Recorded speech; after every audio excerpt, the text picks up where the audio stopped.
paludisme, tension, diabète, tuberculose, ki mu dal sonal la lol, ñëwal fii ñu fajal la ko. Le centre de santé Anen Mbaye d'Erneville de la commune de Ouakam est sponsorisé par Christina Médical, Prodige Pharma, Rainbow Tech System et la commune de Ouakam. Wergu yaram ni mu amee solo ci doomi aadama. Anen Mbaye disponible 24 heures sur 24. kon d'Erneville de doy na ñoo. Wergu yaram nekk suñu ité moo tax tey le comité de développement sanitaire du centre de santé Anen Mbaye d'Erneville ànd seeg le maire de la commune de Ouakam di Samba Bathily Diallo ñoo mettre à la disposition si population Ouakam appareil bi nga xam ne mooy automate de biochimie yu Mostar 100 tey nag ñu nekk si benn installation ak formation appareil bi ba tax na personnel bi nekk si laboratoire Anen Mbaye d'Erneville gis si seen bopp kontaan si li nga xam ne andil nañ leen ko si seen biir bërëbu liggéeyukaay.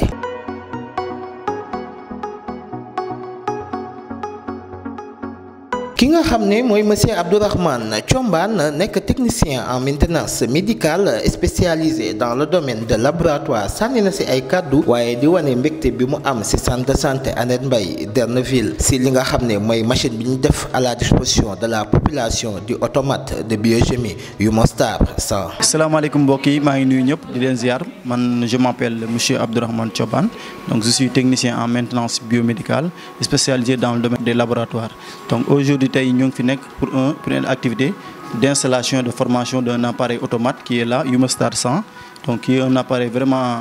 révolutionnaire en termes d'application de biochimie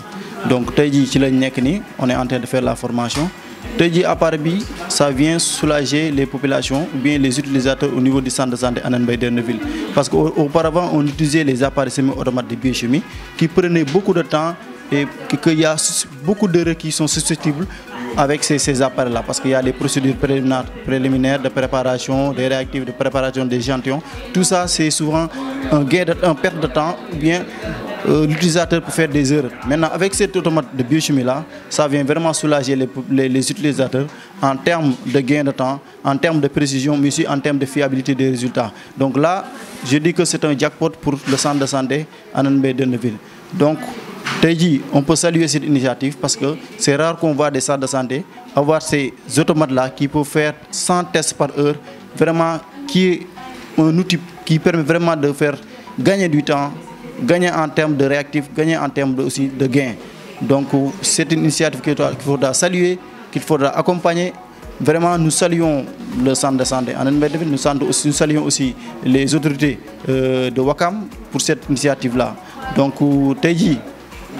lii je pense que honneur la pour centre de santé Anen Mbaye d'Erneville, pour honneur la pour toutes les populations de Ouakam. Donc ça va soulager davantage les choses. Donc tey jii Human Prodige Pharma elle est là pour accompagner les centres de santé, puis elle est là pour accompagner centre de santé Anen Mbaye d'Erneville dans tout ce qui est spécialité en termes de biochimie, en termes de réactifs, en termes d'appareils, en termes de consommables. Donc tey jii lii lañ fi amoon tey di ko partager ak yéen muy formation bu am solo sur un automate de biochimie qui fait 100 tests par heure, une technologie vraiment rare, une technologie vraiment sophistiquée à la pointe de la dernière génération. Donc tey jii ñoo ngi leen féliciter bu baax di féliciter aussi les utilisateurs, di féliciter aussi les autorités du centre de santé Anen Mbaye d'Erneville, di féliciter aussi les populations de Ouakam, di leen vraiment di leen ñaax à ce que ñu s'approprier sur ces équipements-là. Donc di gërëm ñëpp di sant ñëpp jërë ngeen jëf. ki nga xam ne mooy docteur Oumar Diop di médecin chef du centre de santé Anen Mbaye d'Erneville fekkee woon na li nga xam ne mooy boobu les formations ak installation machine automate de biochimie bi di wane que ne centre de santé Anen Mbaye d'Erneville dina am beneen xar kanam si wàllu laboratoire. salaamaaleykum mbokki Ouakam mbokki Sénégal man la docteur Oumar Diop nekk médecin chef au centre de santé yi nekk Ouakam donc tey nag ma ñëwoon fii si au niveau de notre laboratoire en tant que responsable de la formation sanitaire assisté à une séance de formation bi nga xamante ne sunu agent yi nekk laboratoire la ñu ko jagleel. Donc tey ñu mettroon à leur disposition benn appareil boo xamante ne danañu amal njëriñ lool. Appareil bi dina ñu permettre ñu gagner du temps par rapport aux analyses qu'on fait au niveau de ce centre. Donc def sa analyse tey jot sa résultat tey ce sera tout à fait possible. appareil bi aussi dina nous permettre ñu répondre à la forte demande qui existe ici au niveau de Ouakam ak ñeneen ñi jóge feneen sax di ñëw fii di fi def seeni analyse. Donc on est là pour améliorer la qualité de l'offre. Donc yoon la itam ñu ñëw nemmeeku suñu agent yi xool comment ça se passe par rapport à leur formation, xool yan difficulté particulièrement la ñuy rencontrer ñu mën ko solutionner avant manipulation yi di commencer. jërë ngeen jëf. ñi nga xam ne ñooy liggéey ci boobu les laboratoire doon nañ ci sànni ay kàddu di wane mbégte bi ñu am ci li nga xam ne mooy machine bi ñu leen installé tey liy gën a yombal seen liggéey ci wàllum analyse. salaamaaleykum mbokki internet yi je suis le docteur Baldé, je suis pharmacien biologiste et ancien interne. Je suis le responsable du laboratoire du centre de santé Hann Mbaye Derneville. Aujourd'hui dañu ñëwoon def benn formation bu ndaw sur benn automate de biochimie boo xam ne suñu fournisseur waa Human ñoo ñu ko ñëw defal l'installation. maa ngi nuyu tout le personnel du centre de santé Hann Mbaye Derneville, notamment le personnel de laboratoire. En fait, la machine que nous installée, c'est une machine qui est très performante. C'est un automate de biochimie. Ça va nous permettre d'avoir des résultats de qualité, des résultats fiables. En même temps, ça va nous permettre de réduire le délai de rendu des résultats. Manam analyse yi bo xolé lu mu doon tok di yag tok ben journée pour mu génn dañu am machine bi daf ñuy permettre que en ben 30 minutes peut-être dinañ jot tous les résultats des paramètres qui ont été demandés. Donc machine bu am solo la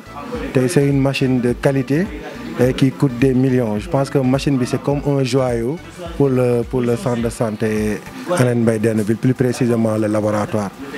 Waaw, je pense que lool mom liggéey bu am solo CDS bi def nañ ko parce que depuis que ba mu ñëw fi ba léegi gis naa ne au début ba ñuy commencer ci laboratoire bi on avait que pratiquement 6 machines. Mais maintenant, on a des automates de biochimie, des automates de dernière génération qui vont nous permettre d'avoir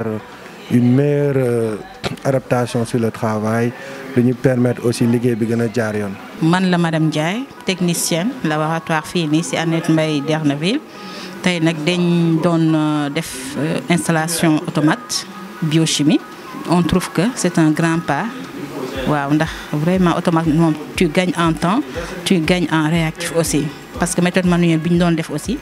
bon tu passes beaucoup de temps, des fois da ngay def du baax nga war ko reprendre xam nga say réactif aussi dafay jeex, mais avec automate mi vraiment xam nga c'est très positif quoi. da nga koy lancer rek dem toog mën nga def leneen. Asalaamaaleykum man la Momar, technicien supérieur en biologie fii centre de santé Hann Mbaye. Tey dañu ñëwoon di def benn formation ci automate bi mu nekk formation boo xamante ni am na solo parce que automate bi dinañu mën a permettre ñu gën a gaawal suñu liggéey waaw yombalal ñu liggéey bi daal waaw c'est très important li nga xamante ne moom jot nañ ko fee def moom macha allah comprendre nañ dina permettre maanaam temps bi nga xamante ni moom lañ doon jël mu wàññeeku waaw te en plus test yi day gën a yokk examen yi nga xamante ni moom lañ fi def instant bi gis nañ ne instant bi am na yeneen yoo xamante ne moom lañ ci dolli quoi. Macha Allah daal formation bi daal jaar na yoon. Salaamaaleykum man la Abibatou Gueye, stagiaire centre de santé Hann Mbaye Derneville de Ouakam. Tey ñu ngi doon def benn formation ci benn machine dernière génération muy automate Human Start 100. moom daf ñuy permettre ñu am ay analyses yoo xam ne ce sera plus rapide et plus fiable ñu am ay résultats yoo xam ne day fiable. En plus tu peux lancer tes analyses nga dem nekk sa yeneen occupation def leneen entre temps. Donc ñu ngi leen ci remercier bu baax merci. asalaamaaleykum wa rahmatullah man la Diarama Diana Sall madame Diagne, technicienne supérieure en biologie. Tey dañoo ñëwoon pour def formation ci automate bi. Vraiment formation bu intéressante la daf ñuy permettre ñu mën a xam naka la ñuy utiliser automate bi. Appareil bi daf ñuy permettre ñu def différents types d'analyse ba pare day yokk suñu ay performance. waaw dinañ mën a def beaucoup plus de paramètres te résultats yi tamit dinañ ko mën a joxe à temps waaw vraiment macha allah formation bu intéressante la day relever le niveau du laboratoire et on sera de plus en plus efficace. asalaamaaleykum maa ngi tudd Sele Faye, stagiaire centre de santé Hann Mbaye Derneville fii ci laboratoire bi. Tey nag ñu ngi doon def benn formation ci benn automate dernière génération boo xamante ne liñ si jàng mooy que dinañu permettre ñu def ay analyses yu gën a bëri yu gën a performant yoo xam ne y aura moins d'erreurs et ça va nous prendre moins de temps. Pape Birame Diouf di le secrétaire exécutif du comité de développement sanitaire centre de santé Hann Mbaye Derneville sànni na si ay kàddu di wax ak askan bi si li nga xam ne mettre nañ ko à leur disposition muy machine bi di automate de biochimie Humanstar 100. waaw asalaamaaleykum mbokki Wakam mbokki Sénégal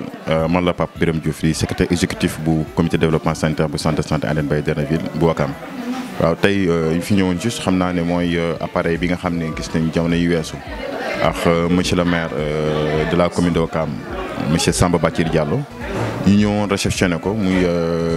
ay appareils yu bëri nga xamante ñu ngi ko am ak Human léegi benn bi da si am boo xam ne mooy appareil automate biochimie boo xam ne bon peut-être dafay permettre ñu mën a def 100 tests l'heure aussi mën a defaale parce que 100 tests l'heure moom mooy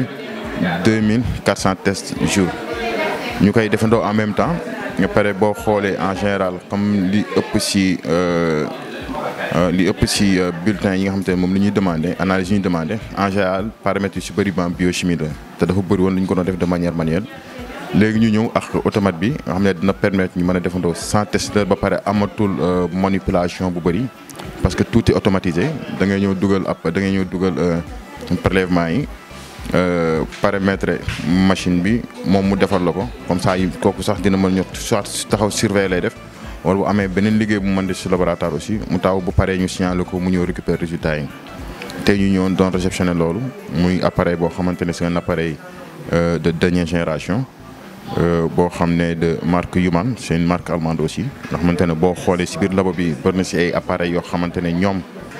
ñoo ko équipé via suñu partenariat bi nga xamante ne moom la ñu am.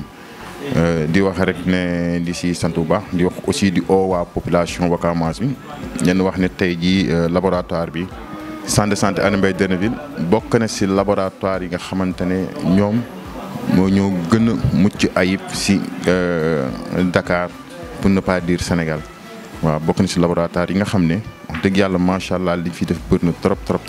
te lii dina ko gën a yombal li tax nag ñu dem uti ji ko mooy ginnaaw bi ñu toogee ñu waxtaan ak techniciens yi ñu toog ñu évaluer gis ne comme bëri na te macha allah ñi demande bi muy commencé di bëri ba taxoon ñuy wax ne dañuy dem di doon waxtaan ci nan la ñuy def pour mën a organiser liggéey bi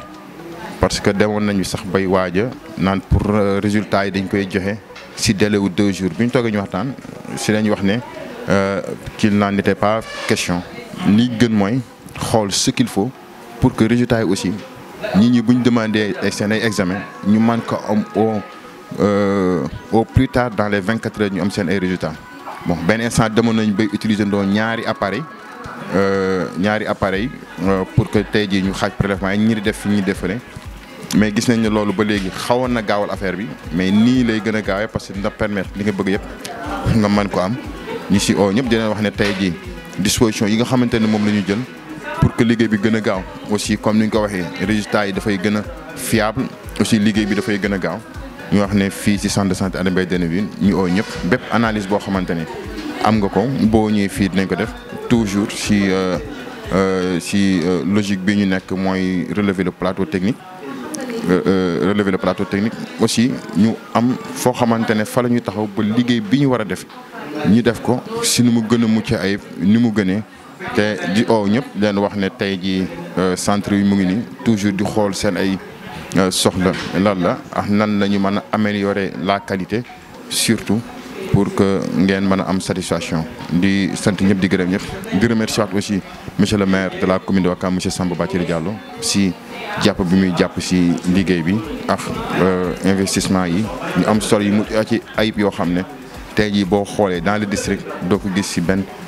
structure sanitaire jërë ngeen jëf merci beaucoup. paludisme tension diabète tuberculose ki mu dal sonal la lool ñëwal fii ñu fajal la ko. Le centre de santé Hann Mbaye Derneville de la commune de Wakam est sponsorisé par Christina Medical, Prodige Pharma, Rainbow Tech System et la commune de Wakam. wergu yaram mu amee solo ci doomi aadama Hann Mbaye disponible 24 heures sur 24 kon Derneville de doy na ñoo